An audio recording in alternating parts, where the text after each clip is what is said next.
This is probably one of the most important public service announcements that I have to make. You can actually see this is a prescription from the National Institute of Mental Health and Neuroscience at Bangalore. So this is NIMHANS. This is an Apex Institute for Mental Health Disorder Management and Neuroscientific Clinical Work and Research in the country. But look at this prescription. This prescription was given to a young male with bipolar disorder who was in mania. And this prescription has nothing but a lot of herbal medications. And this is from NIMHANS, which is supposedly the apex institute of the country when it comes to mental health disorder management. You can see the drugs that have been written here. The first is Kalyanaga Kashaya. The second is Ashwagandha with Shankupushpi and Jatamamsi. The third is Avipatti Churna, and the fourth is some oil which they have advised to dip in a cotton pad and put on the patient's head to treat mania. Now this is the kind of treatment that an Apex Institute is now offering the public.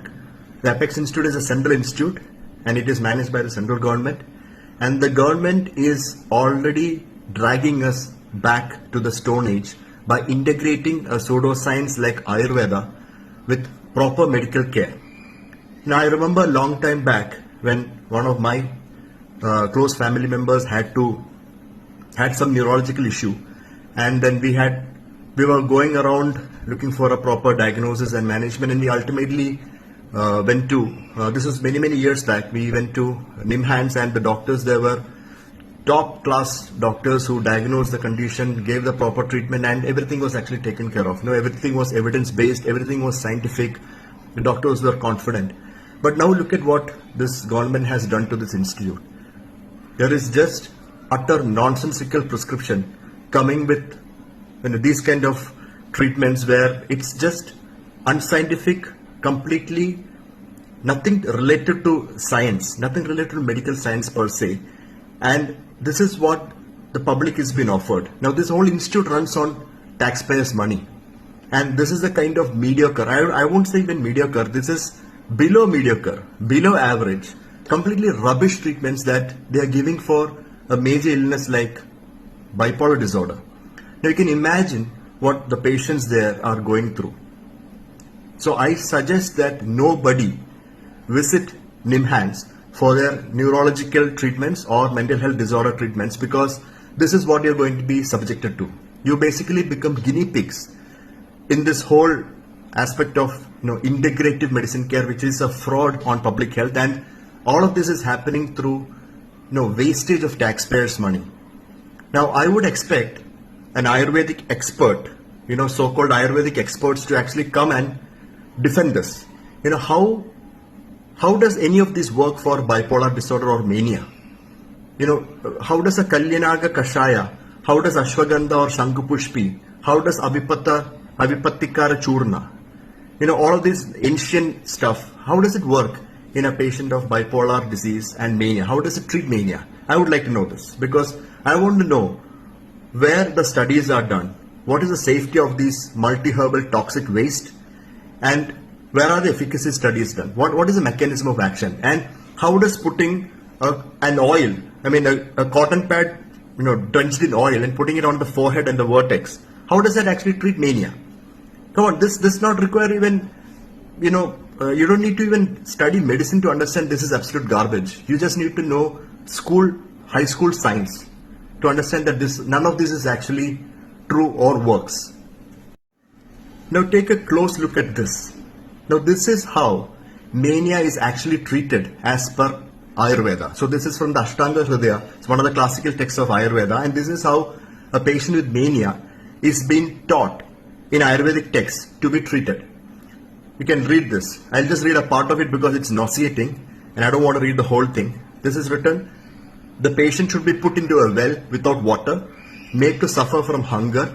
His friend should assure him with moral and religious talk, tell him the news of loss of a beloved person, show him wonderful things.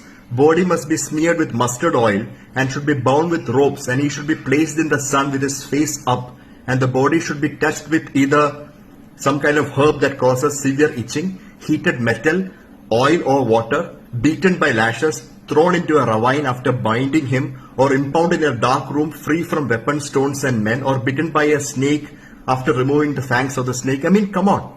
This is real Ayurveda. Nothing that you see here in the name of Ayurveda is real Ayurveda. This is real Ayurveda, and this is what has been done in ancient times as a treatment for all these mental disorders. And this does not end here. Each and every central institute has been taken over by this government in the form of, integrative medicine promoting nationalism. Now, people believe in dogmatism, culture, religion, tradition, whatever. It is okay. Believe in it, you keep it in your mind. And that's not for you to actually practice on the public and destroy and damage public health like this and wasting public health money.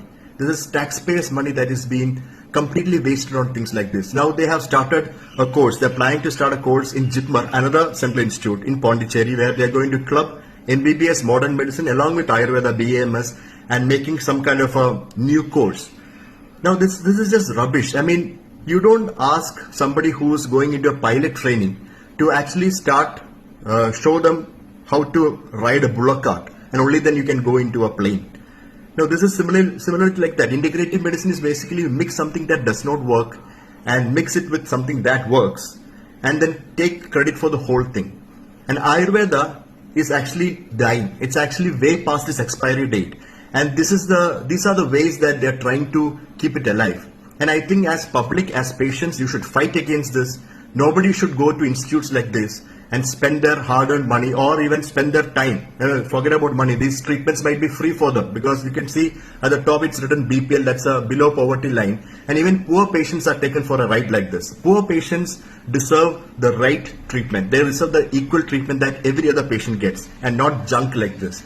I hope somebody takes note of this. People actually come out and talk about this so that we can stop this right now, and so that our central institutes are free from all of this nonsense quackery that is going to harm our public health in the future.